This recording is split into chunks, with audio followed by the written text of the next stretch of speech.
طلاق کالوں تلاوت.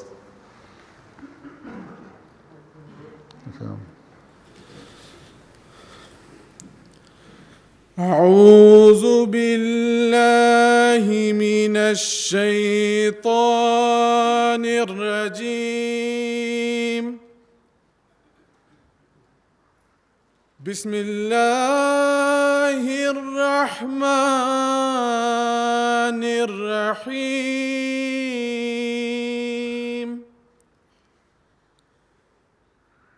وَلْتَكُن مِّنكُمْ أُمَّةٌ يَدْعُونَ إِلَى الْخَيْرِ وَيَأْمُرُونَ بِالْمَعْرُوفِ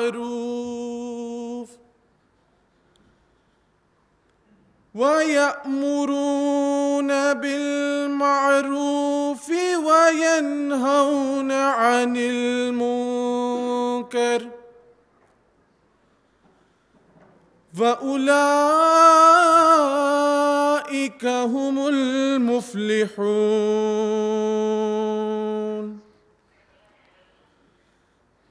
وَمَا كَانَ الْمُؤْمِنُونَ لِيَنفِرُوا كَافَّةً فَلَوْلَا نَفَرَ مِن كُلِّ فِرْقَةٍ مِّنْهُمْ طَائِفَةٌ لِيَتَفَقَّهُوا فِي الدِّينِ وَلِيُنذِرُوا قَوْمَهُمْ إِذَا رَجَعُوا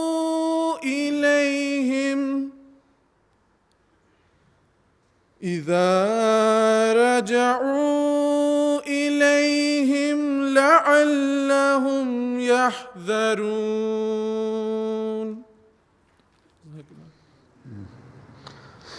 لقمان ثاقب.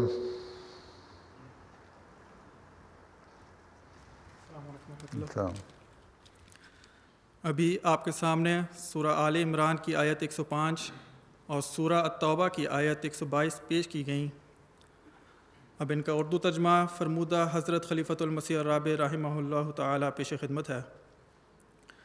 اللہ کے نام کے ساتھ جو بے انتہا رحم کرنے والا، بن مانگے دینے والا اور بار بار رحم کرنے والا ہے. اور چاہیے کہ تم میں سے ایک جماعت ہو، وہ بھلائی کی طرف بلاتے رہیں اور اچھی باتوں کی تعلیم دیں اور بری باتوں سے روکیں، اور یہی ہیں وہ جو کامیاب ہونے والے ہیں. مومنوں کے لیے ممکن نہیں کہ وہ تمام کے تمام اکٹھے نکل کھڑے ہوں. پس ایسا کیوں نہیں ہوتا کہ ان کے ہر فرقے میں سے ایک گروہ نکل کھڑا ہو تاکہ وہ دین کا فہم حاصل کریں اور وہ اپنی قوم کو خبردار کریں جب وہ ان کی طرف واپس لوٹیں، تاکہ شاید وہ ہلاکت سے بچ جائیں. مبرور احمد خان.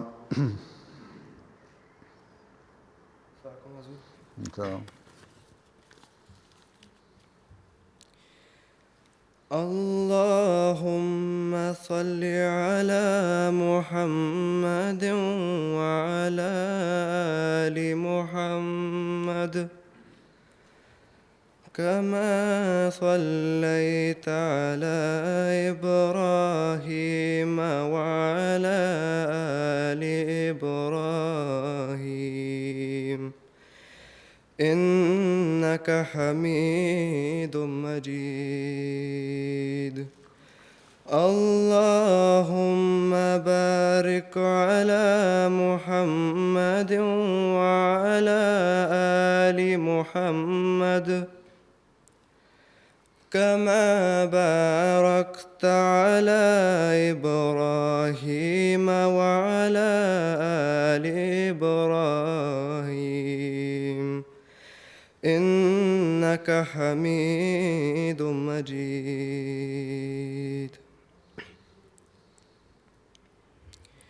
عن معاوية رضي الله عنه قال قال رسول الله صلى الله عليه وسلم من يرد الله به خيرا يفقهه في الدين. بخاری کتاب العلم. حضرت معاویہ رضی اللہ عنہ بیان کرتے ہیں کہ حضرت صلی اللہ علیہ وسلم نے فرمایا، جس شخص کو اللہ تعالیٰ بھلائی اور ترقی دینا چاہتا ہے اس کو دین کی سمجھ دے دیتا ہے۔ جزاکم اللہ۔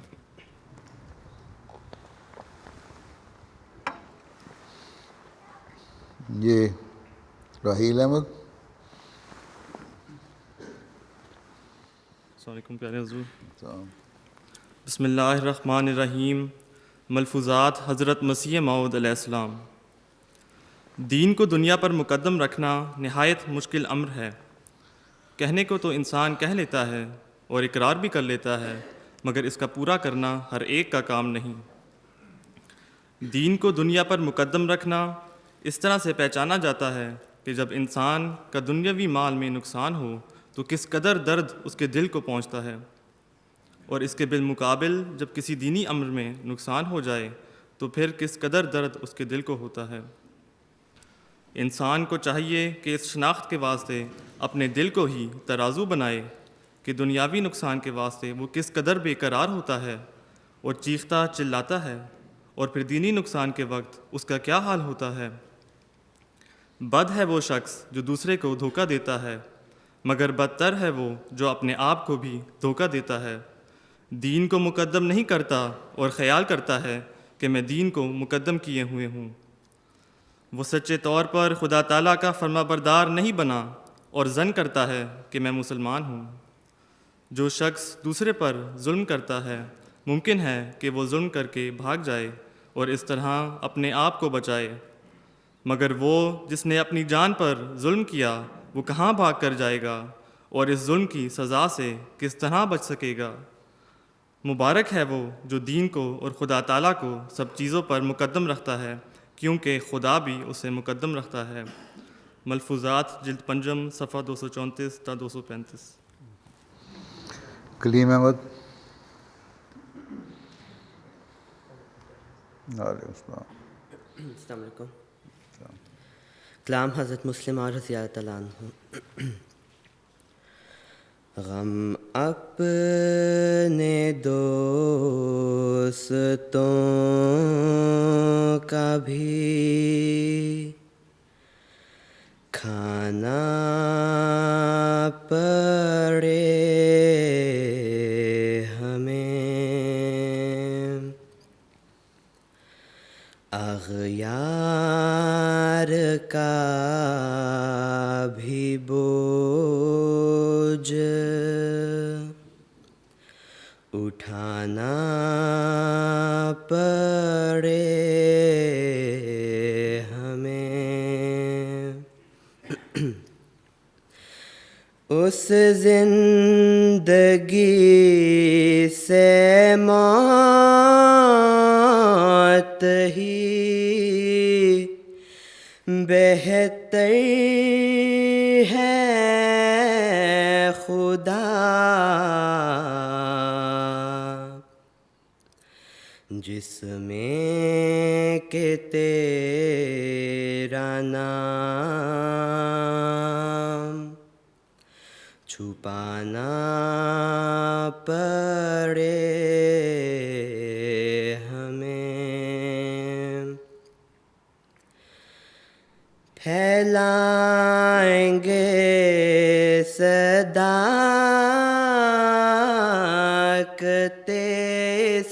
اسلام کچھ بھی ہو، پھیلائیں گے صداقت اسلام کچھ بھی ہو،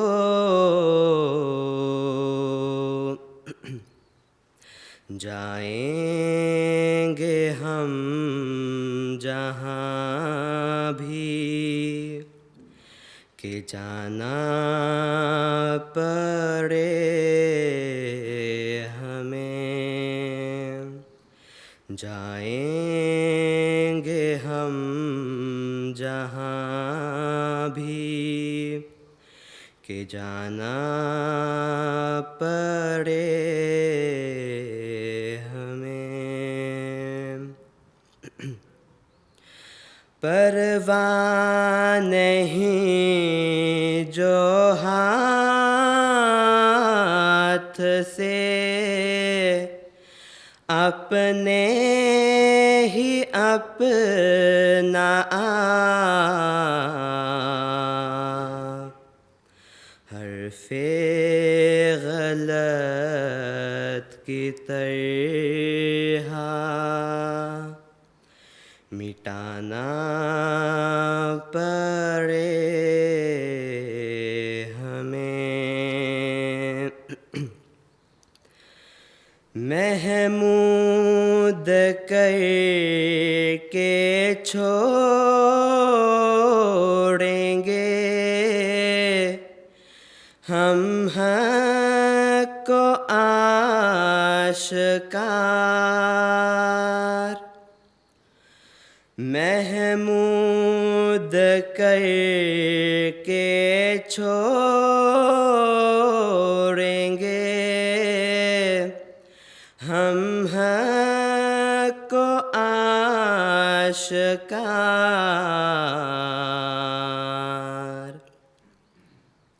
روئے زمین کو خواہ ہلانا پڑے ہمیں، روئے زمین کو خواہ ہلانا پڑے ہمیں، پھیلائیں گے صداقت اسلام کچھ بھی ہو۔ جزاک اللہ۔ دانیال تصور۔ وعلیکم السلام۔ اعوذ باللہ من الشیطان الرجیم، بسم اللہ الرحمن الرحیم۔ اقتباسات حضرت خلیفۃ المسیح الخامس ایدہ اللہ تعالیٰ بنصر العزیز و سلسلہ جامعہ احمدیہ۔ پیارے واقفین نو بھائیوں، سیدنا و امامنا حضرت خلیفۃ المسیح الخامس ایدہ اللہ تعالیٰ بنصر العزیز نے 18 جنوری 2013 کے خطبہ جمعہ میں واقفین نو کو مخاطب فرماتے ہوئے خاص طور پر جامعہ احمدیہ میں دینی تعلیم حاصل کرنے کی طرف متوجہ کیا۔ پیارے آقا نے فرمایا، دین کی تعلیم کے لیے جو جماعتی دینی ادارے ہیں ان میں جانا ضروری ہے۔ جامعہ احمدیہ میں جانے والوں کی تعداد واقفین نو میں کافی زیادہ ہونی چاہیے۔ ہمارے سامنے تو تمام دنیا کا میدان ہے، ایشیا، افریقہ، یورپ، امریکہ، آسٹریلیا، جزائر، ہر جگہ ہم نے پہنچنا ہے۔ ہر جگہ، ہر بر اعظم میں نہیں، ہر ملک میں نہیں، ہر شہر میں نہیں، بلکہ ہر قصبے میں، ہر گاؤں میں، دنیا کے ہر فرد تک اسلام کے خوبصورت پیغام کو پہنچانا ہے۔ اس کے لیے چند ایک مبلغین کام کو انجام نہیں دے سکتے۔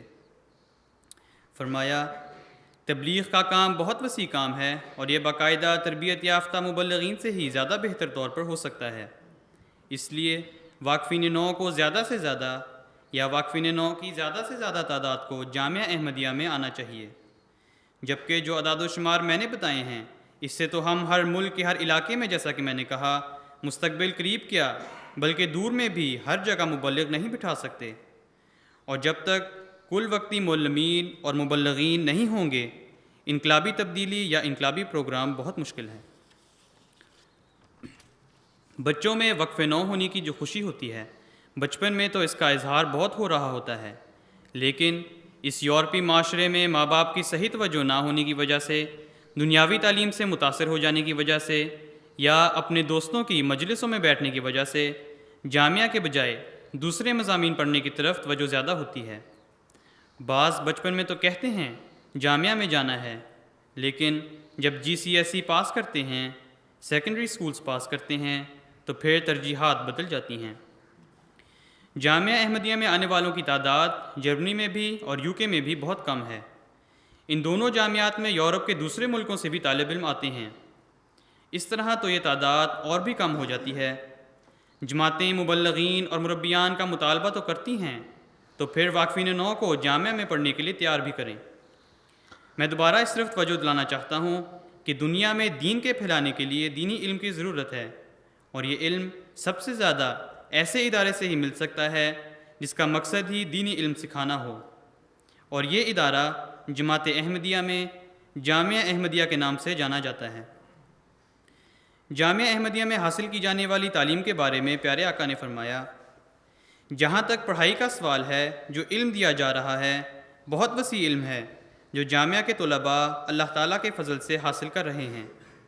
پیارے بھائیوں، اب آپ کے سامنے ان مضامین اور علوم کا ایک جائزہ پیش کیا جائے گا جو جامعہ احمدیہ میں پڑھائے جاتے ہیں۔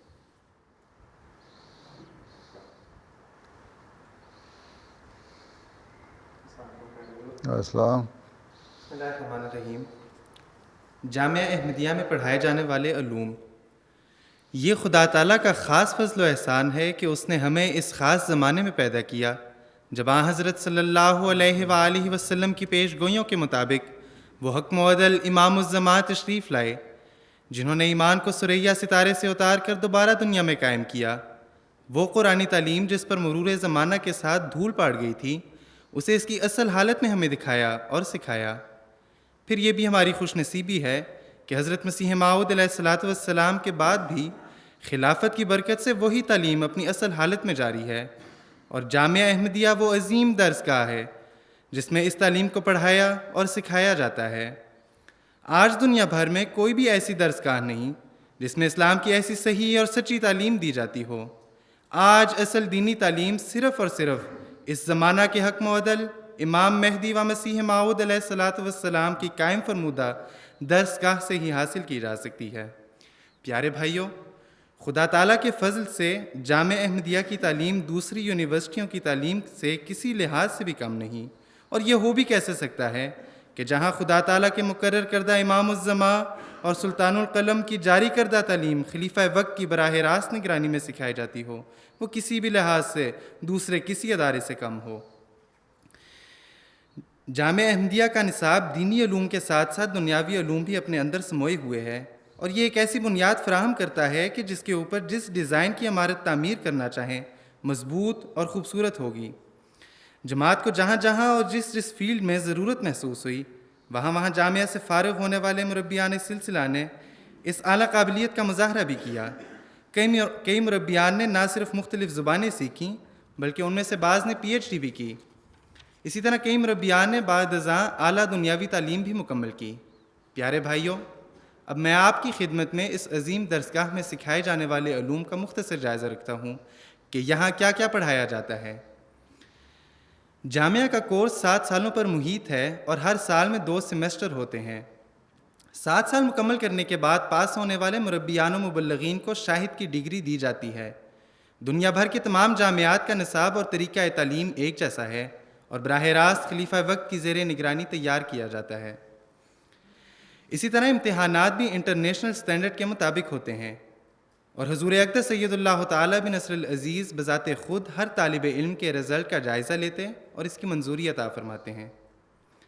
جامعہ کے نصاب میں قرآن کریم ناظرہ، باترجمہ، تفاسیر، حدیث، فقہ، تاریخ، سیرت، کلام، تصوف، موازنہ مذاہب کے علاوہ مختلف زبانیں بھی شامل ہیں۔ اسی طرح سلطان القلم حضرت مسیح موعود علیہ الصلاۃ والسلام کی تحریر فرمودہ کتب کا مطالعہ بھی نصاب کا لازمی حصہ ہے۔ آئیے اب سال وائز جائزہ لیتے ہیں کہ ہر کلاس میں کیا پڑھایا جاتا ہے۔ جامعہ کے پہلے 2 سالوں میں قرآن کریم ناظرہ اور کچھ حصہ ترجمہ کے علاوہ زیادہ تر زبانوں پر توجہ دی جاتی ہے۔ اردو اور عربی پر خصوصاً توجہ دی جاتی ہے۔ اسی طرح جرمن اور انگلش بھی پڑھائی جاتی ہیں۔ جرمنی میں داخلے کے وقت کئی طلباء کو اردو لکھنی پڑھنی نہیں آتی، لیکن پہلے 2 سالوں میں خدا تعالیٰ کے فضل سے تقریباً تمام طلباء اردو لکھ بھی سکتے ہیں اور پڑھ بھی۔ اسی طرح طلباء مختلف موضوعات پر عربی، اردو اور انگلش میں تقاریر کی پریکٹس بھی کرتے ہیں۔ جامعہ کے تیسرے سال میں کچھ مزید مضامین کا اضافہ بھی ہو جاتا ہے، مثلا قرآن کریم کا ترجمہ، حدیث، تاریخ و سیرت، کلام وغیرہ۔ جبکہ عربی، اردو، انگلش اور جرمن زبانیں بھی ساتھ ساتھ جاری رہتی ہیں۔ چوتھے اور پانچویں سال میں کچھ اور مضامین کا اضافہ بھی ہو جاتا ہے، جیسے تفسیر القرآن۔ اس میں تفسیر کبیر اور تفسیر حضرت مسیح موعود علیہ الصلاۃ والسلام کے علاوہ گزشتہ مفسرین کی تفاسیر بھی پڑھائی جاتی ہیں۔ موازنہ مذاہب، اس میں عیسائیت، یہودیت، ہندوازم، سکھزم، بدھزم، بہائیت جیسے مذاہب کا تعارف اور ان کے بنیادی عقائد کے بارے میں پڑھایا جاتا ہے۔ نیز ان مذاہب کی تعلیم کا اسلام کی تعلیم سے موازنہ کیا جاتا ہے۔ اس کے علاوہ تاریخ اور تصوف وغیرہ شامل ہیں۔ چھٹے سال میں بعض اور مضامین جیسے فقہ احمدیہ اور فارسی زبان وغیرہ شامل ہو جاتے ہیں۔ ساتویں اور آخری سال میں ایک سیمسٹر میں پڑھائی ہوتی ہے اور دوسرا سیمسٹر طلباء کو ایک تحقیقی مقالہ لکھنے کے لیے دیا جاتا ہے۔ ہر طالب علم کو جامعہ احمدیہ کے آخری سال میں ایک تحقیقی مقالہ لکھنا ہوتا ہے، جس کا عنوان بعد از منظوری حضرت خلیفۃ المسیح چوتھے سال میں ہی ہر طالب علم کو دے دیا جاتا ہے۔ اس مقالے کا ایک نگران اور ایک چیک کرنے والا مقرر کیا جاتا ہے۔ مقالہ لکھتے ہوئے طالب علم کو رہنمائی کے لیے مستقل اپنے نگران مقالہ سے رابطہ رکھنا ہوتا ہے۔ ہر طالب علم کا اس مقالہ کے بارے میں ایک بورڈ تفصیلی انٹرویو لیتا ہے۔ دوسرے مضامین کے ساتھ ساتھ طالب علم کو مقالہ میں بھی پاس ہونا لازمی ہوتا ہے۔ نارمل پڑھائی کے ساتھ ساتھ طلباء کو قرآن کریم کے بعض مخصوص حصے حفظ کرنا ہوتے ہیں۔ اسی طرح بعض احادیث، حضرت مسیح موعود علیہ الصلاۃ والسلام کے بعض عربی قصائد، عرب شعراء کے بعض قصائد، ضرب الامثال اور چند دعائیں وغیرہ ہر طالب علم کو ہر سال کے ہر سیمسٹر کے آخر پر یاد کرنا ضروری ہوتے ہیں۔ اسی طرح لازمی مطالعہ میں روحانی خزائن، خلفاء حضرت مسیح موعود علیہ الصلاۃ والسلام کی بعض مخصوص کتب و تفاسیر، اسی طرح گزشتہ تفاسیر جیسے کشاف، تفسیر ابن کثیر وغیرہ، اسی طرح بعض عربی ادب کی کتب، تاریخ وغیرہ، ان تمام کتب کا مطالعہ کرنا ضروری ہوتا ہے۔ تعلیم کے ساتھ ساتھ جسمانی صحت کا بھی خیال رکھا جاتا ہے اور ہر روز سپورٹ ہوتی ہے، جس میں ہر طالب علم کو روزانہ 1 گھنٹہ کھیلنا لازمی ہوتا ہے۔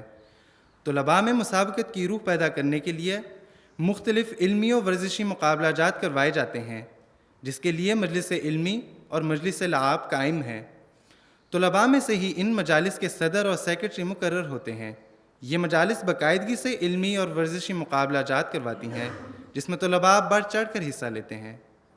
7 سالہ تعلیم کے دوران چونکہ تمام طلباء جامعہ کے ہاسٹل میں رہتے ہیں، اس طرح انہیں اپنی روحانی تربیت کے مواقع ملتے رہتے ہیں، جس میں صبح تہجد ادا کرنا، 5 وقتہ نمازیں باجماعت ادا کرنا، باقاعدگی سے تلاوت قرآن کریم کرنا، مطالعہ کتب کرنا اور اس طرح پورا دن ایک مقررہ ٹائم ٹیبل کے مطابق گزارنا۔ شاہد کا امتحان 7 سال کے کورس میں سے ہوتا ہے اور یہ امتحان وکالت تعلیم لیتی ہے۔ پیپرز جامعہ احمدیہ کے اساتذہ کے علاوہ دوسرے جامعات کے اساتذہ و جماعت کے ناظران، وکلاء و مربیان سے بھی تیار کروائے جاتے ہیں اور چیکنگ بھی وکالت تعلیم کے تحت ہوتی ہے۔ اور جیسا کہ خاکسار نے عرض کیا کہ رزلٹ کی آخری منظوری حضرت خلیفۃ المسیح فرماتے ہیں۔ اس طرح جامعہ دنیاوی سٹینڈرڈ کے لحاظ سے بھی کسی یونیورسٹی کے معیار سے کم نہیں، اور دینی اور روحانی لحاظ سے تو کوئی یونیورسٹی اس کی گرد کو بھی نہیں پہنچ سکتی۔ اللہ تعالیٰ سے دعا ہے کہ وہ ہمیں اس عظیم درسگاہ سے تعلیم حاصل کر کے اسلام احمدیت کی اعلیٰ خدمت کی توفیق عطا فرمائے، آمین۔ جامعہ پڑھتے ہیں آپ؟ نہیں حضور انشاءاللہ داخلے کے لیے اپلائی کیا ہوا، دعا کریں اللہ تعالیٰ۔ اچھا، میں تو سمجھا پاس بھی ہو گئے ہو۔ اچھا، مشہود احمد۔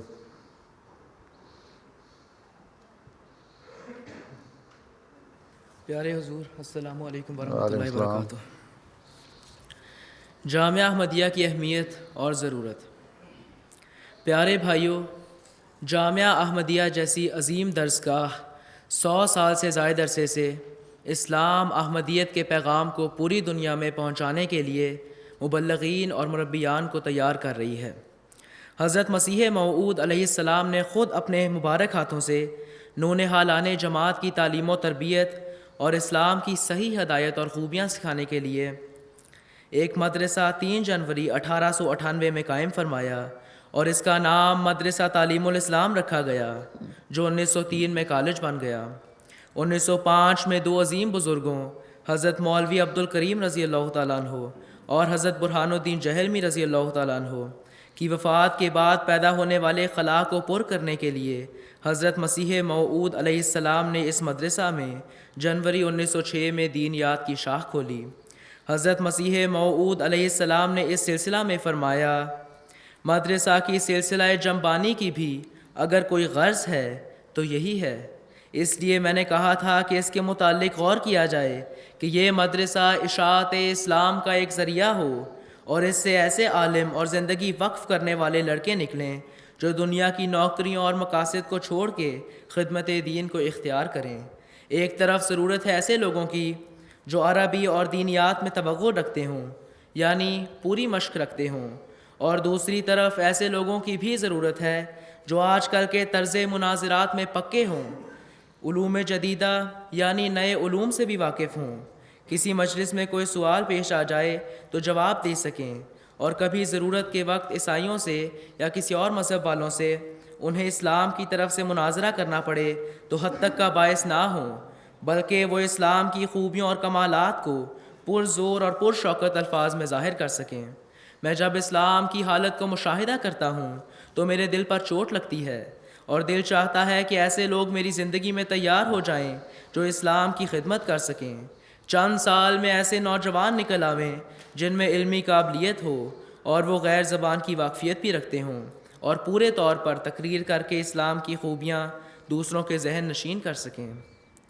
1909 میں حضرت خلیفۃ المسیح الاول رضی اللہ تعالیٰ عنہ نے مدرسہ احمدیہ کی بنیاد رکھی۔ یہ مدرسہ احمدیہ ترقی کرتے کرتے 1928 میں عربی کالج کی شکل اختیار کر گیا۔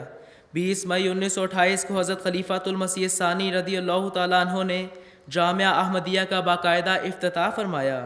اس کے افتتاح کے موقع پر حضرت مصلح موعود رضی اللہ تعالیٰ عنہ نے فرمایا، بظاہر یہ باتیں خواب و خیال نظر آتی ہیں، مگر ہم اس قسم کی خوابوں کا پورا ہونا اتنی بار دیکھ چکے ہیں کہ دوسرے لوگوں کو ظاہری باتوں کے پورے ہونے پر جس قدر اعتماد ہے اس سے بڑھ کر ہمیں ان خوابوں کے پورے ہونے پر یقین ہے۔ ابھی تو ہم اس کی بنیاد رکھ رہے ہیں، آج وہ خیال پورا ہو رہا ہے، اور اللہ تعالیٰ کے فضل سے امید ہے کہ یہی چھوٹی سی بنیاد ترقی کر کے دنیا کے سب سے بڑے کالجوں میں شمار ہوگی۔ پیارے بھائیوں، آج ہم وہ خواب حقیقت کے روپ میں دیکھ رہے ہیں۔ آج نہ صرف یہ جامعات قادیان اور ربوہ میں جماعت کی بھرپور خدمت بجا لا رہے ہیں، بلکہ اور کئی ممالک یعنی غانا، کینیڈا، برطانیہ اور جرمنی میں بھی ان کا باقاعدہ قیام عمل میں آ چکا ہے۔ 20 اگست 2008 کو جرمنی میں جامعہ احمدیہ کا افتتاح فرماتے ہوئے حضرت خلیفۃ المسیح الخامس ایدہ اللہ تعالیٰ بنصر العزیز نے فرمایا، انشاءاللہ دنیا کے لیے جامعات کھلتے چلے جائیں گے جہاں دینی علم حاصل کرنے والے پیدا ہوتے چلے جائیں گے۔ آئندہ ضرورت کے پیش نظر ہو سکتا ہے کہ جب تعداد بڑھے تو یورپ کے اور ملکوں میں بھی جامعہ کھلیں، امریکہ، کینیڈا اور ساؤتھ امریکہ وغیرہ کے علاقوں میں اور جامعہ کھلیں، جزائر میں جامعات کھلیں، تو یہ تو کھلتے چلے جائیں گے انشاءاللہ تعالی، اور دین کے خادم پیدا ہوتے چلے جائیں گے۔ حضرت مصلح موعود رضی اللہ تعالیٰ عنہ نے ایک مرتبہ فرمایا، دیکھو میں آدمی ہوں اور جو میرے بعد ہوگا وہ بھی آدمی ہی ہوگا۔ جس کے زمانے میں فتوحات ہوں گی وہ اکیلا سب کو نہیں سکھا سکے گا، تم ہی لوگ ان کے معلم بنو گے، بس اس وقت تم خود سیکھو تا ان کو سکھا سکو۔ خدا تعالیٰ نے فیصلہ کر دیا ہے کہ تم لوگ دنیا کے لیے پروفیسر بنا دیے جاؤ گے، اس لیے تمہارے لیے ضروری ہے اور بہت ضروری ہے کہ تم خود پڑھو تا آنے والوں کے لیے استاد بن سکو۔ اگر تم نے خود نہ پڑھا تو ان کو کیا پڑھاؤ گے؟ نیز فرمایا، زندگی کی علامت یہ ہے کہ تم میں سے ہر شخص اپنی جان لے کر آگے آئے اور کہے کہ اے امیر المومنین، یہ خدا اور اس کے رسول اور اس کے دین اور اس کے اسلام کے لیے حاضر ہیں۔ جس دن سے تم نے محض دل میں ہی یہ نہ سمجھ لیا بلکہ اس کے مطابق کام بھی شروع کر دیا، اس دن تم کہہ سکو گے کہ تم زندہ جماعت ہو۔ سیدی پیارے آقا حضور نے خطبہ جمعہ فرمودہ 18 جنوری 2013 میں اس بات کا ذکر فرمایا تھا کہ جرمنی سے کسی نے جامعہ احمدیہ کے طریقے تعلیم پر اعتراض اٹھایا ہے۔ سیدی جان سے پیارے آقا، ہم جرمنی کے تمام واقفین نو اس اٹھائے جانے والے اعتراض پر شرمندہ ہیں اور پیارے آقا سے معافی کے خواستگار ہیں، اور ایک بار پھر اس بات کا عہد کرتے ہیں کہ ہمارے جان، مال، وقت اور عزت ہر لمحہ خلیفہ وقت کے قدموں میں حاضر ہیں۔ پیارے آقا ہمیں جب اور جہاں بھی جانے کا ارشاد فرمائیں گے ہم پورے شرح صدر کے ساتھ وہاں جانے میں اپنی سعادت سمجھیں گے۔ حضور پر نور سے دعا کی درخواست ہے کہ خدا تعالی ہمیں ہمیشہ اپنے عہدوں کو پورا کرنے اور اپنی رضا کی راہوں پر چلنے کی توفیق عطا فرماتا چلا جائے، آمین ثم آمین۔ جامعہ میں جانا ہے، پڑھ رہے ہو انشاءاللہ؟ اچھا جی، ملک اویس صاحب دار اسلام۔ غلام مکرم بشارت محمود صاحب۔ آسماں کے بول سے لکھی کتاب جامعہ، نور میں ڈلتا گیا پھر آفتاب جامعہ، نور میں ڈلتا گیا پھر آفتاب جامعہ۔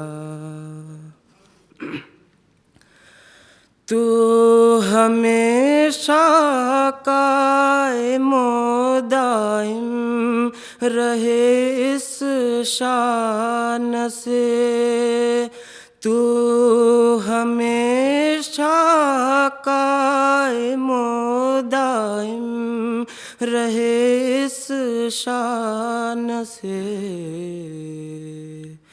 ایک دنیا فیض پائے تجھ سے آب جامعہ، ایک دنیا فیض پائے تجھ سے آب جامعہ،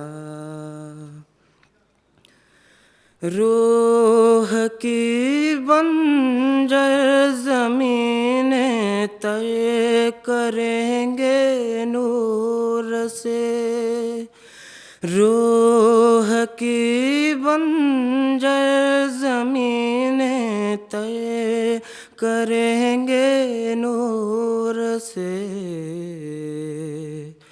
گود سے تیری جو نکلے ہیں صحاب جامعہ، گود سے تیری جو نکلے ہیں صحاب جامعہ،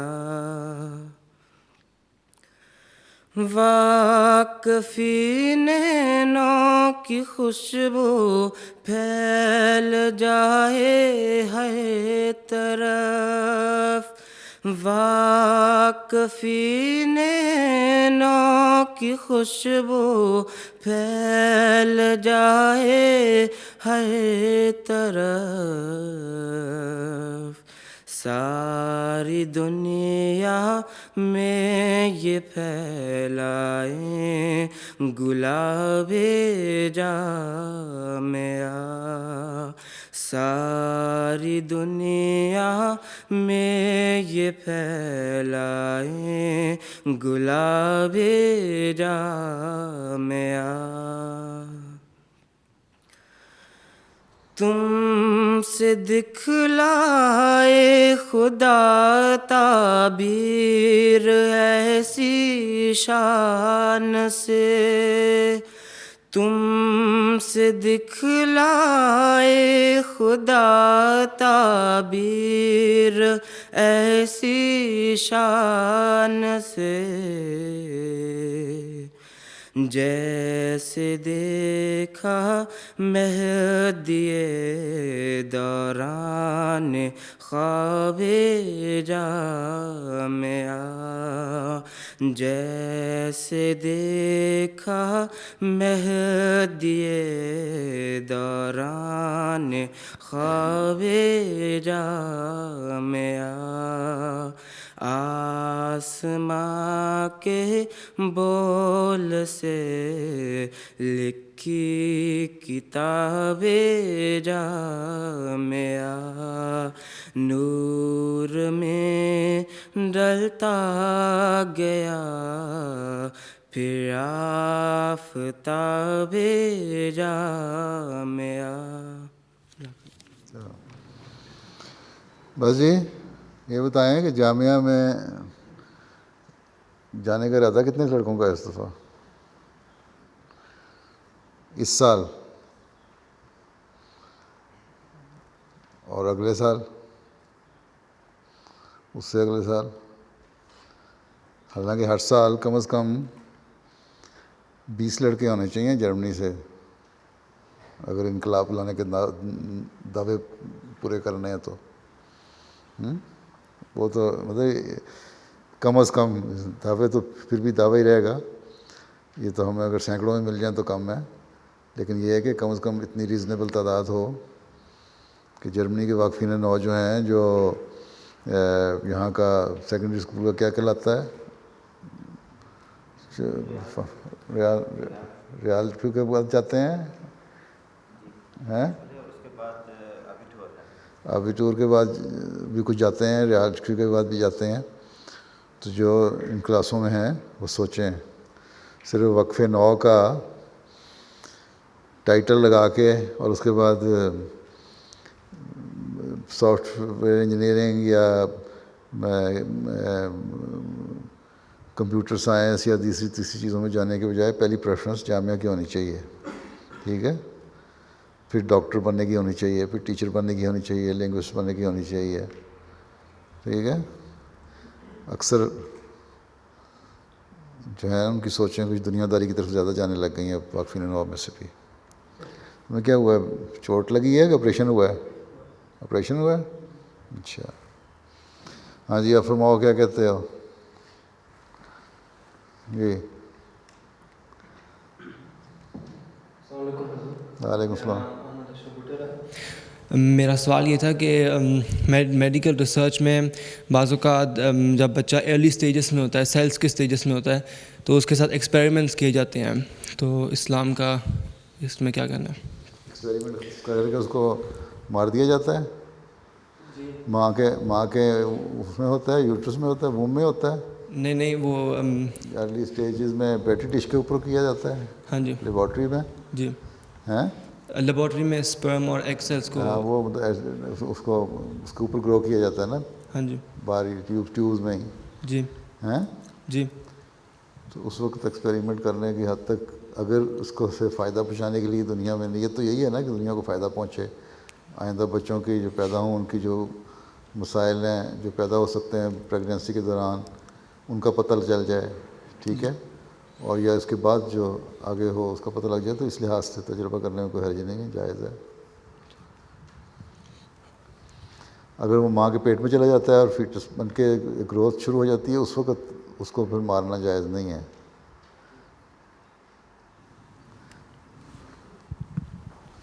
السلام علیکم حضور، میرا نام وفا احمد ملک ہے، اور میرا سوال ہے کہ جب امام نماز پڑھا رہا ہوتا ہے اور 3 رکعت اس نے پڑھانی ہوتی ہیں اور وہ 2 رکعت پڑھا رہا ہوتا ہے اور پیچھے سے آواز بھی آتی ہے کہ اگر 3 رکعت پڑھانی ہوتی ہیں 2 رکعت میں پڑھا رہا ہوتا ہے. ہاں جی، بھول کے 2 رکعت پڑھا دیتا ہے؟ نہیں، یا ایک سوال کیا کہ 2 رکعت کے بعد سلام پھیر دیتا ہے؟ ہاں جی. اور جو پیچھے والے ہوتے ہیں وہ سبحان اللہ بھی کہتے ہیں کہ وہ سبحان اللہ ایک دفعہ کہہ دو، اگر امام نے سن لیا تو الحمدللہ، نہیں تو چپ کر کے بیٹھ جاؤ، شور نہ بچاؤ. یہ نہیں کہ ایک سرے سے شروع ہو جاؤ تو دوسرے سرے تک پہلی صف، پھر دوسری صف شروع ہو جائے سبحان اللہ کہنا ہے، تیسری صف شروع ہو جائے سبحان اللہ کہنا ہے. وہ امام کو بھول ہی جاتا ہے کہ میں نے کرنا کیا تھا، غلطی میری کیا ہوا کوئی. جی ٹھیک ہے. ہاں جی. وہ نماز میں کچھ کہہ نہیں سکتا، بولنے کی اجازت نہیں تو کہے کیا مصیبت پڑ گئی ہے سبحان اللہ کہی جا رہے ہو. تو ایک دفعہ کہہ دیا، یاد کرا دیا. امام کو اگر یاد آ جاتا ہے تو ٹھیک ہے، نہیں یاد آتا تو جب سلام پھیر دے تو اس کو یاد کراؤ جی آپ نے 2 رکعتیں پڑھی تھیں، پوری 3 رکعت نہیں پڑھ سکے. وہ پھر 1 رکعت پڑھے گا.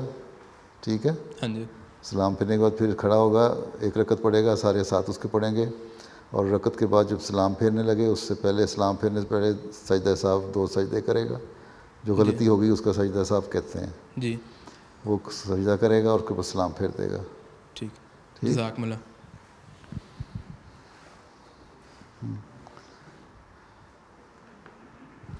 السلام علیکم حضور. بس ایک دفعہ ہلکا سا یاد کرا دو امام کو، بعض دفعہ کنفیوز بھی ہو جاتے ہیں. مجھے بھی بعض دفعہ سبحان اللہ اس طرح کہنا شروع کرتے ہیں لوگ، مجھے پتہ نہیں ہوتا کہ میں نے غلطی کیا کی ہے. ٹھیک ہے. السلام علیکم پیارے حضور، میرا نام شیخ بصیر احمد ہے. میں نے ایک دفعہ اتفاق ایسا ہو چکا ہے کہ کوئی کچھ نہیں بولا اور میں نے 2 رکعت مغرب کی نماز کے بعد سلام پھیر دیا. پھر انہوں نے کہا جی آپ نے 2 رکعتیں پڑھی ہیں. میں نے کہا ٹھیک ہے، پھر 1 رکعت اور پڑھ کے پھر جس طرح میں نے بتایا طریقہ اس کے مطابق. ٹھیک ہے، تو ہو جاتا ہے، ہر ایک سے ہو جاتا ہے. حضرت صلی اللہ علیہ وسلم نے بھی ایک دفعہ 4 کی 5 رکعت پڑھا دی تھی تو صحابہ نے کچھ نہیں کہا. تو بعد میں کسی نے کہا کہ کیا نماز کے بارے میں کوئی نیا حکم آ گیا ہے؟ تو آپ نے فرمایا نہیں. میں نے کہا جب آپ 5 رکعتیں پڑھی ہیں تو آپ نے فرمایا تو پھر مجھے یاد کرا دینا. سبحان اللہ کہہ کے یاد دہانی کروا دیتے. تو بھول چوک تو ہر ایک سے ہو جاتی ہے، لیکن اگر یاد آ جائے امام کو ٹھیک ہے، اگر نہ آ سکے تو سلام پھرنے کے بعد پوری کر لے. السلام علیکم پیارے حضور، میرا نام شیخ بصیر احمد ہے اور میں سول انجینئرنگ اسٹڈی کر رہا ہوں اور اگلے سال انشاءاللہ کمپلیٹ ہو جائے گا. اور میں نے پوچھنا تھا کہ نا میں اس کے بعد میں نے نا ماسٹر کرنا تھا اور میں نے وہ پوچھنا تھا کہ نا وہ اجازت مل سکتی ہے ماسٹر کرنے کی؟ بالکل مل سکتی ہے. کس چیز میں کرنا ہے؟ Civil engineering. سول انجینئرنگ میں کر لیں، ماسٹرز کر لیں. اور میں نے اسپیشلائزیشن وہ کری ہے وہ کنسٹرکشن، جرمنی میں کہتے ہیں وہ کنسٹرکشن، اور وہ سول انجینئرنگ کنسٹرکشن میں اسٹرکچر انجینئرنگ نہیں، کنسٹرکشن مسجدیں بنانی، مسجدیں بنانی اور بلڈنگ کنسٹرکشن. ٹھیک ہے، سول انجینئرنگ کہتے ہیں جسے. جی ٹھیک ہے، کریں. جی ٹھیک ہے، اچھی بات ہے. ابھی تو انہوں نے جو مسجدیں 5 سال میں بنانی تھیں 100، اس میں سے ابھی 20 سال میں 50 بھی نہیں بنی. ابھی بہت وقت ہے انشاءاللہ، اور آئندہ بھی بناتے رہنا ہے. بن جاؤ، بناؤ، ایسا ڈیزائن کرو پھر جو سستا بھی ہو. بلکہ یہ بھی ریسرچ کرنی چاہیے آپ کو سول کنسٹرکشن انجینئرنگ میں کہ کون سا میٹیریل استعمال کریں. اب یہ پری فیبریکیٹڈ میٹیریل استعمال کر رہے ہیں جس سے مسجدوں کی کاسٹ آدھی آ گئی ہے. لیکن مزید دیکھنا چاہیے کہ اس کی مضبوطی کیسی ہے، کتنے لاسٹنگ ہے، لائف کتنی ہے اس کی، اور اگر وہ ٹھیک ہے تو پھر اس طرح کے ہونا چاہیے. اور مزید بھی ایکسپلور کرنے چاہیے ریسرچ میں راستے کہ کس طرح ہم کم خرچ پہ زیادہ سے زیادہ مضبوط مسجدیں بنا سکتے ہیں. یہی ہماری اسٹڈی بھی یہی ہوتی ہے کہ وہ سیکھتے ہیں کہ کون کون سے مٹیریل صحیح ہوتے ہیں اور لمبی زندگی نکالتے ہیں. اب جو سے ٹھیک ہے جی آگے. جی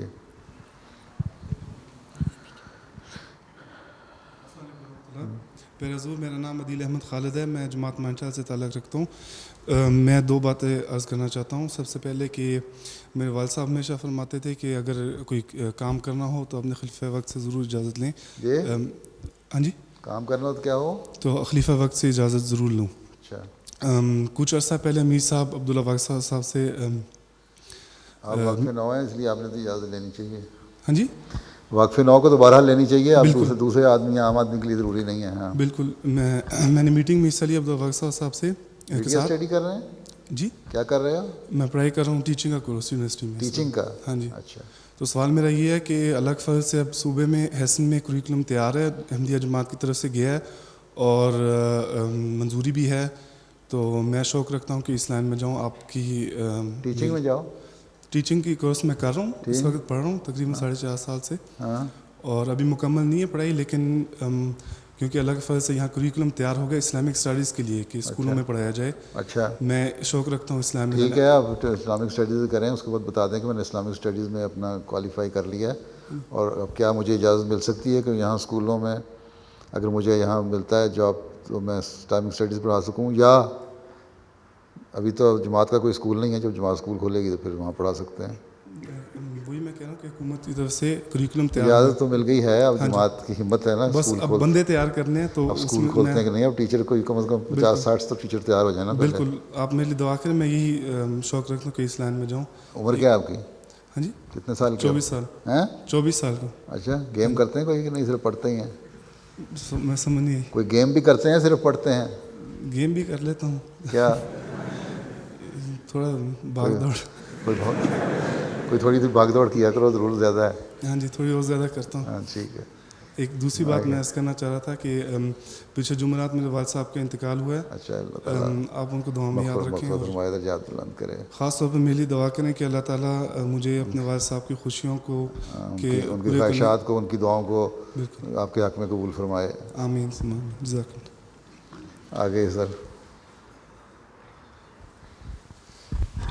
السلام علیکم پیارے حضور. خاکسار کاشف محمود. حضور میں نے پوچھنا تھا کہ نماز قصر کس صورت میں ہو سکتی ہے اور کتنے دن تک ہم لگاتار پڑھ سکتے ہیں؟ نماز قصر آپ سفر پہ ہیں اگر تو نماز قصر کریں گے. میں سفر پہ ہوں, میں قصر کر رہا ہوں. جی ٹھیک ہے. اور عموماً 14 دن تک 15 دن تک آپ قصر کر سکتے ہیں. جی ٹھیک ہے.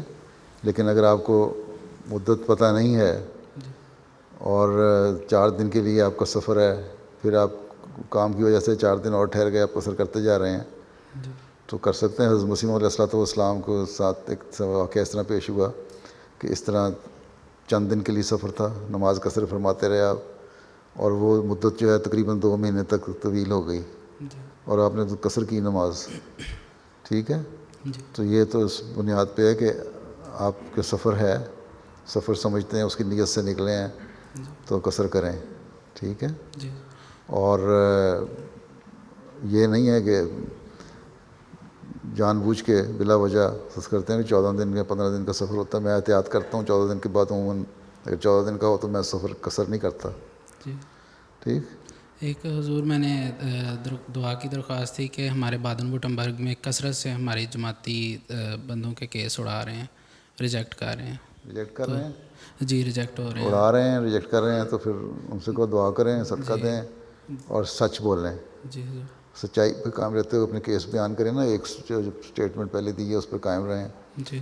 ایک بہت ان لوگوں میں ہمدردی بہرحال ہے, ایک جذبہ ہے ان لوگوں میں.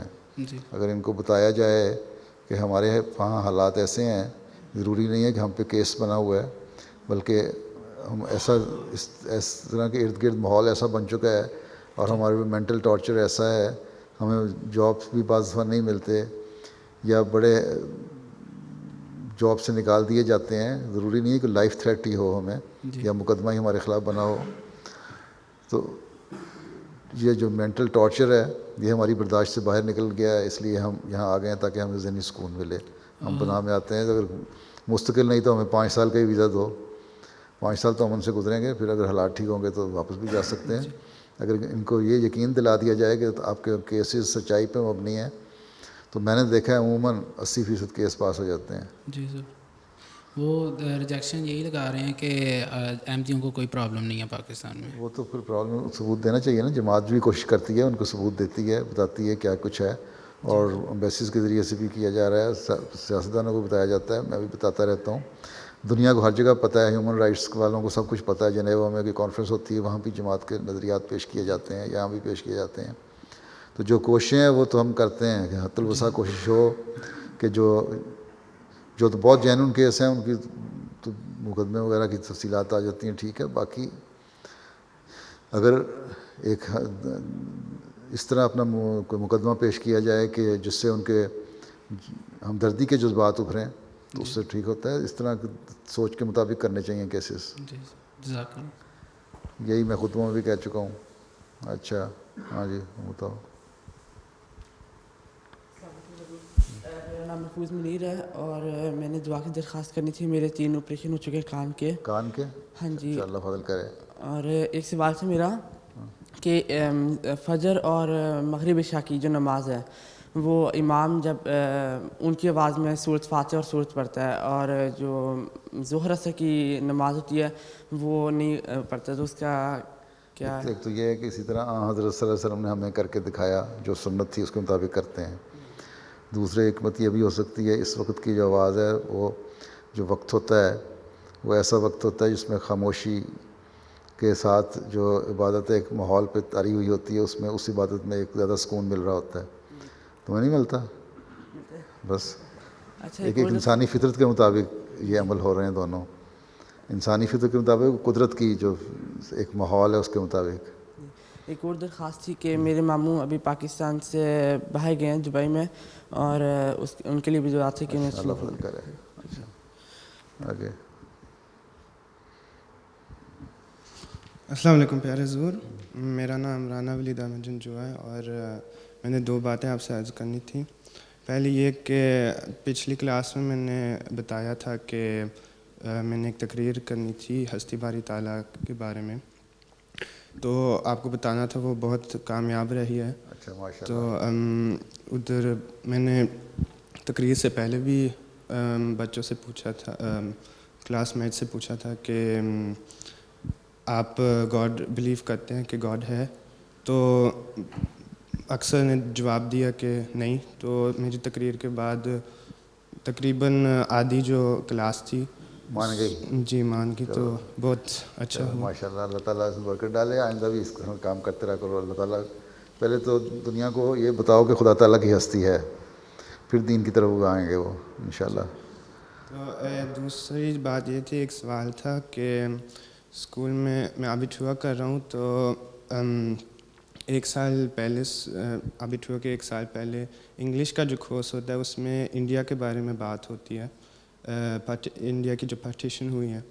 تو لوگ جو میرے استاد ہیں یا کہتے ہیں کہ جو پارٹیشن ہوئی ہے وہ اچھی نہیں رہی، کہ اس کا رزلٹ نہیں اچھا رہا، کیونکہ پارٹیشن کی وجہ سے جو لوگ بہت ہجرت کرتے وقت بہت لوگ فوت ہوئے ہیں، وفات پائی ہے، شہید ہوئے ہیں، قتل کیے گئے. ہاں جی، تقریباً 50 لاکھ سے اوپر کہا جاتا ہے.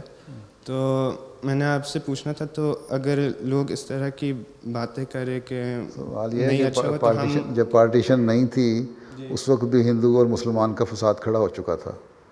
اگر تو کانگریس جی تھی، ہندو بھی تھے مسلمان بھی تھے، اکٹھے ہو کے رہتے تو ٹھیک تھا. لیکن اس وقت جو حالات پیدا ہو گئے تھے ایسے تھے کہ ہر ایک کو نظر آ رہا تھا کہ یہ حالات مزید بگڑیں گے. مار دھاڑ قتل غارت اس وقت بھی شروع ہو چکی تھی، دشمنیاں اندر اندر پنپ رہی تھیں. اسی کا نتیجہ تھا کہ جب پارٹیشن ہوئی تو وہ ایک دم کھل کے باہر آ گئی دشمنی. قتل و غارت اس لیے ہوئی. اور جتنے مسلمان مارے گئے ہیں اس کے مقابلے پہ ہندو اور سکھ نہیں مارے گئے، انہوں نے مسلمانوں کو زیادہ مارا ہے. ٹھیک ہے، مسلمانوں نے تو بہت کم قتل ہوئے ہیں، مسلمانوں نے بھی کیے ہیں ظلم، لیکن اس کے مقابلے میں کم. اس کا مطلب اگر پٹیشن نہیں ہوتی تو اس لیے پہلے حالانکہ جو بہت سارے مسلمان تھے وہ بھی نہیں چاہتے تھے، بہت گروپ. گاندھی جی قائد اعظم نے پھر جب سارے حالات دیکھے تو آخر مجبور ہو کے یہ فیصلہ کیا کہ مسلمانوں کے لیے ایک علیحدہ ملک ہونا چاہیے. لیکن یہ ساتھ گارنٹی دی کہ جو مسلمانوں کا ملک ہوگا پاکستان، وہ اس کی جو سیاسی بنیاد ہے وہ مذہب کے اوپر نہیں ہوگی، بلکہ ہر ایک شخص جو مسلمان پاکستان کا شہری ہے وہ مسلمان کہلائے گا، ہندو کہلائے گا، عیسائی کہلائے گا، اور ہر ایک آزاد طور پہ ایک شہری کی حیثیت سے یہاں رہے گا اور اپنی مذہب کی آزادی استعمال کرے گا. اور یہ بتایا کہ ہمارا یہ ملک جو ہے یہ مذہب کے بنیاد پہ اس طرح نہیں چلے گا، بلکہ جہاں تک سیاسی تعلق ہے وہ مذہبی آزادی ہوگی. یہ تو بعد میں ہوا اور ظلم ہوتے رہے، اور احمدیوں پہ بھی ظلم ہو رہے ہیں، باقی اقلیتوں پہ بھی ظلم ہو رہے ہیں. تو یہ حالات جو اس وقت تھے اس وقت کے مطابق وہ فیصلہ بالکل صحیح تھا، اور اس وقت کے نتائج جو نکلنے تھے ہو سکتا ہے اس سے خطرناک نکلیں. یہ جو قتل و غارت ہوئی ہے یہ تو دلوں کے اندر جو لاوے پھٹ رہے تھے، پک رہے تھے، وہ پھٹے ہیں تو ہوئی ہے قتل و غارت. وہ کسی اور صورت میں ہو جاتی. جزاک اللہ. آگے پیچھے.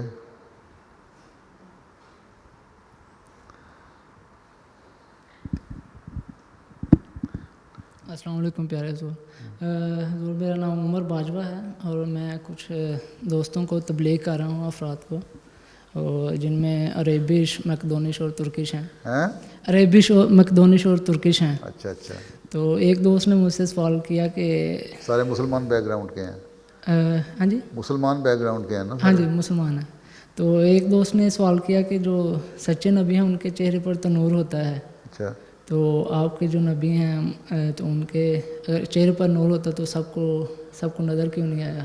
ٹھیک ہے، سچے نور جو جن کو نظر آنا ہوتا ہے کہ حضرت صلی اللہ علیہ وسلم سے زیادہ تو نور کسی کے چہرے پہ نہیں تھا نا. ٹھیک ہے، وہ نور بلال کو نظر آ گیا، ابو بکر کو نظر آ گیا بغیر سوال کے. ابو جہل کو، شیبہ، عتبہ کو نظر نہیں آیا. وہاں کیوں نہیں نظر آیا؟ ابو جہل کو نظر آیا وہ نور؟ نہیں نا آیا. ہاں حضرت عمر کو بھی فوری طور پہ نظر نہیں آیا. جب قرآن کریم دیکھا, اس کی تعلیم دیکھی, تو اس نے جھنجھوڑا کہ نور تلاش کرو, تو اس تعلیم میں نور نظر آیا, تو آنسل میں بھی نور نظر آ گیا. اس لیے ان سے کہو جب آپ دل صاف کر کے پاک کر کے اللہ تعالیٰ سے دعا مانگیں, اہدنا الصراط المستقیم کی دعا مانگیں اور اس تعلیم کو پڑھیں. وہ کہتے کیا ہیں, حضرت صلی اللہ علیہ وسلم کے ساتھ عشق اور خدا تعالیٰ کی وحدانیت کی تعلیم دیتے ہیں. وہ کیا کہتے ہیں, جب اس پہ غور کر کے آپ دیکھیں گے تو پھر آپ کو جب تعلیم میں نور نظر آئے گا تو اس شخص میں بھی نور نظر آ جائے گا. ٹھیک, وہاں بھی تو تھے نا دشمن, سارے کیوں نہیں اسلام لے آئے, چند غریب لوگ ہی اسلام لائے تھے نا. بیٹھو.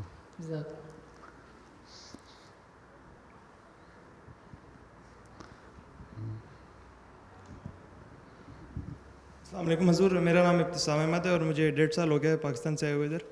تو میرا سوال یہ ہے کہ جیسے کہ میرے کافی وقفین 9 بھائی ادھر آئے ہیں اور انہوں نے اسائلم کیا, اور مطلب ان کا کافی. آپ کا اسائلم تھا یا اسٹوڈنٹ آئے تھے؟ جی اسائلم ہے میرا. پاس ہو گیا کہ نہیں؟ ابھی نہیں ہوا. چلو اللہ کرے ہو جائے. میرا یہ سوال ہے کہ مطلب وہ کافی سارے یہ امید لے کے آئے تھے کہ جلدی ہو جائے گا کیس پاس, اسٹڈی وغیرہ اپنی کنٹینیو کریں گے. اگر تو کوئی معاہدہ کر کے آئے تھے جرمن گورنمنٹ سے تو پھر تو امید ہونی چاہیے.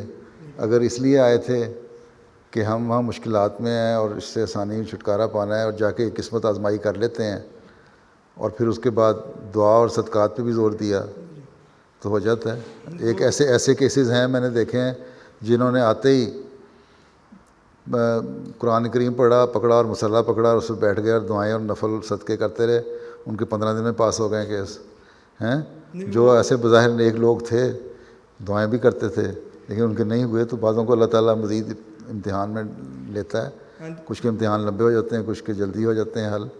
لیکن دعاؤں کی طرف توجہ ہو تو پھر ٹھیک ہے, یہ بھی ہونی چاہیے. پھر اللہ کی رضا پہ راضی ہونا چاہیے. جی وہ میرا سوال یہ ہے کہ جیسے کہ مطلب کئی اسٹوڈنٹ آتے ہیں وہ پاکستان میں اپنی اسٹڈی کچھ تو کمپلیٹ کر کے آتے ہیں, کچھ کی پینڈنگ ہوتی ہے. تو مطلب اگر یہاں پہ آ کے انہیں مطلب اب ظاہر سی بات جب کیس پاس ہوگا تبھی وہ اسٹڈی اسٹارٹ کر سکتے ہیں. مطلب یہاں پہ لینگویج بھی سیکھنی پڑے گی, انہیں ایک نئے طریقے سے سیٹ اپ بنانا پڑے گا. تو وہ ظاہر سی بات ہے ایک نارمل اسٹوڈنٹ جو یہاں پہ اس سے زیادہ ٹائم لیں گے, وہ کہ کافی ٹائم لگ سکتے ہیں. ظاہر ہے. تو بہرحال جب آدمی کو مشکلات آتی ہیں تو مشکلات کے جو نتیجے ہوتے ہیں اس میں تو سب کچھ برداشت کرنا پڑتا ہے نا. میرا سوال یہ ہے کہ جس میں جماعت کو تو نہیں ہوگا نا کہ ہم ضرورت سے کافی زیادہ ٹائم لگ جائے گا اس میں کہ اگر کوئی نہیں, آپ فکر نہ کریں. آپ لینگویج کرنے میں کتنے پیسے خرچ ہوتے ہیں؟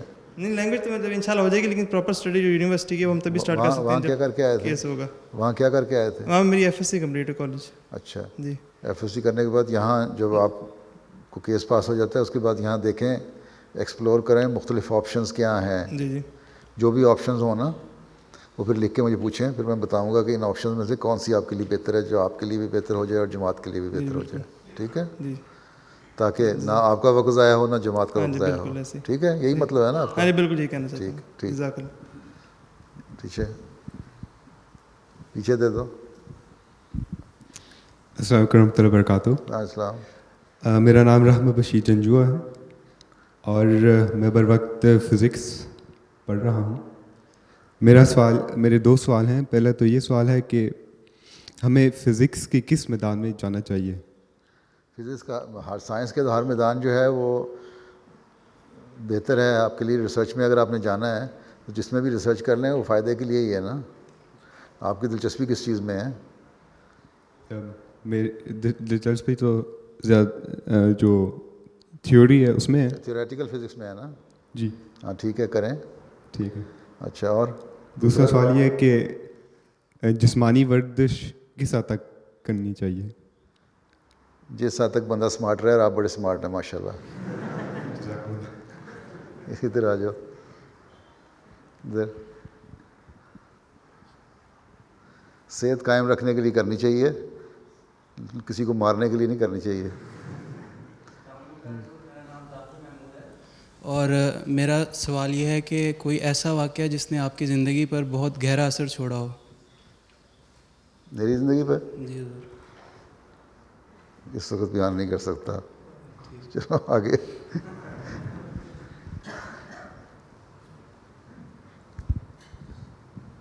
السلام علیکم حضور, میرا نام آصف فرحاد ہے. میرا سوال ہے کہ جمعہ کے دن بس ایک سوال آپ کے بعد اور ہوگا کیونکہ